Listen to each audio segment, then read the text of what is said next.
안녕하세요. 주말면 되는 취업 비법들 좀비스입니다. 서류 전형과 필기 전형이 끝나면서 면접에 대한 질문들이 늘어나고 있습니다.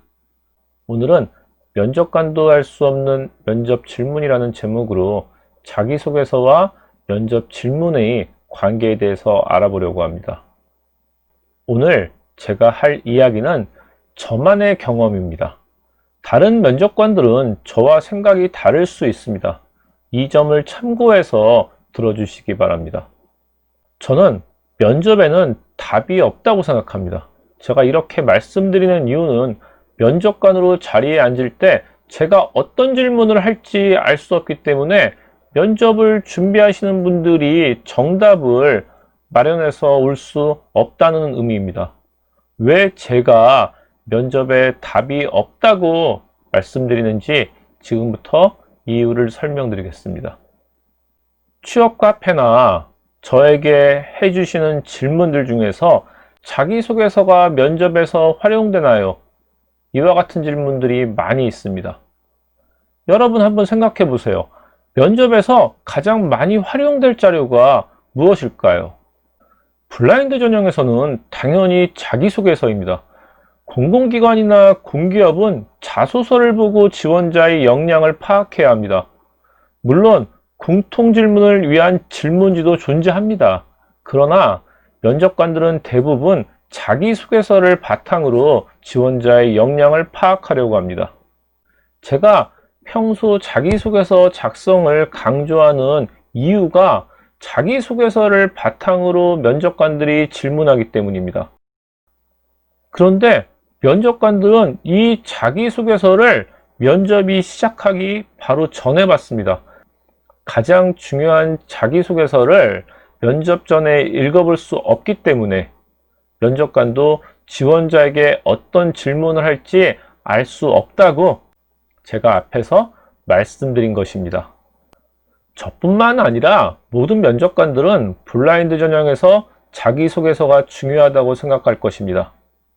그런데 저는 특히 서류 전형이 적부로 이루어지는 공공기관들의 경우 저는 면접 전 지원자가 자기를 소개하는 자기소개가 당락을 좌우할 수도 있다고 생각합니다. 제가 이렇게 자기소개가 중요하다고 이야기하는 이유는 적부만을 평가하는 공공기관이나 공기업의 경우 지원자의 자기소개서가 대부분 추상적이기 때문입니다. 서류 전형에서 자기소개서를 평가하는 기관과는 달리 상대적으로 자소서 작성에 노력을 적게 지원자들이 기울이기 때문입니다.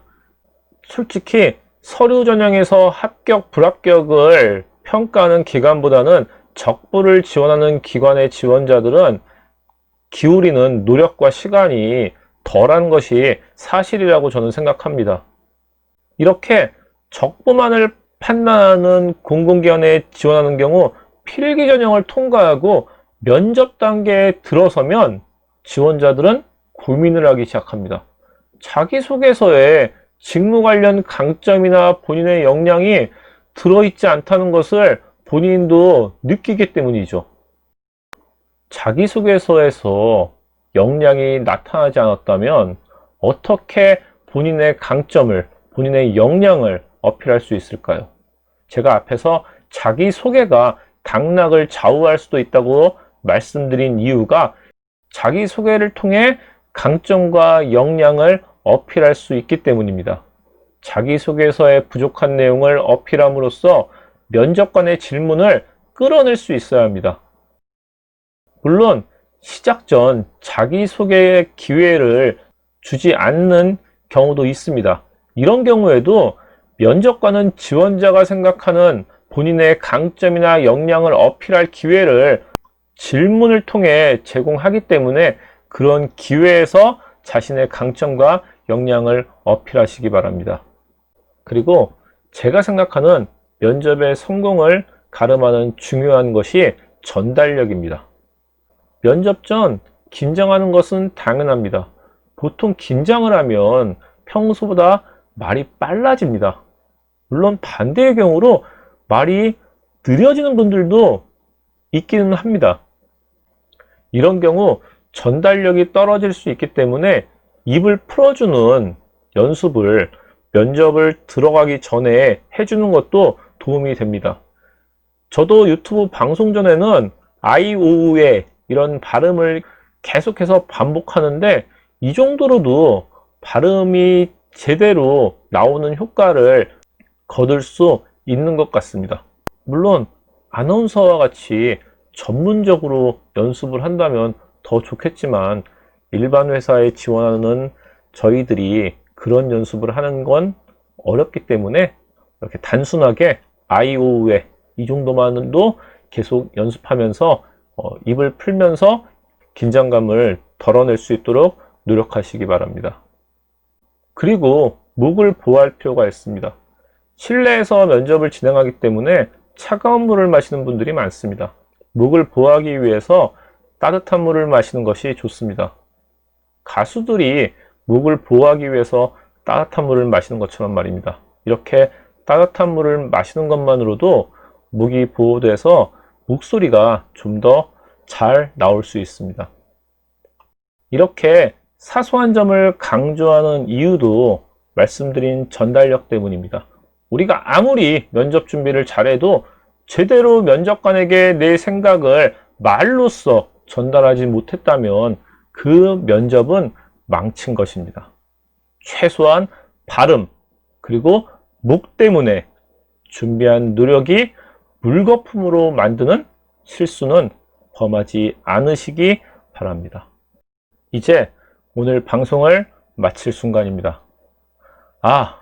여러분은 면접 시작과 끝 어떻게 인사를 하시나요?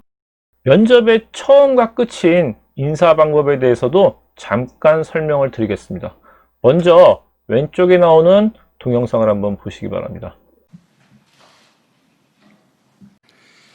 존경하는 국민 여러분, 감사합니다. 시청해주신 여러분 고맙습니다.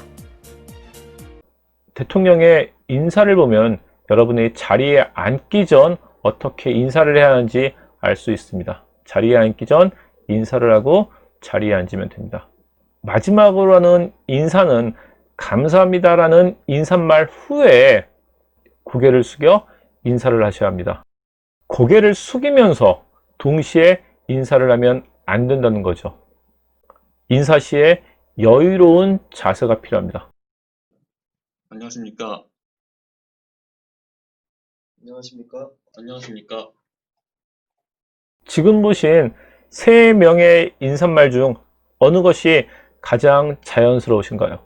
물론 지금 이 3분은 연습 과정에서 찍은 동영상이기 때문에 어색합니다. 첫 번째, 고개를 숙이면서 인사를 하는 경우. 두 번째, 고개를 숙인 후 인사를 하는 경우. 세 번째, 인사를 한 후 고개를 숙인 경우. 가장 자연스러운 사람은 누구라고 생각하시나요? 제가 생각하기에는 세 번째가 가장 좋습니다. 여러분이 자리에 앉아서 인사를 하는 경우, 자리에 앉아서 자기소개를 시작하면서 인사를 하는 경우, 안녕하십니까? 안녕하세요. 이런 인사 후에 고개를 숙여 인사한 후 자연스럽게 여러분이 준비한 멘트를 이어가시는 것이 좋습니다. 여유로움을 가지고 면접에 임하신다면 면접관은 여러분에게 좀 더 좋은 평가를 할 겁니다.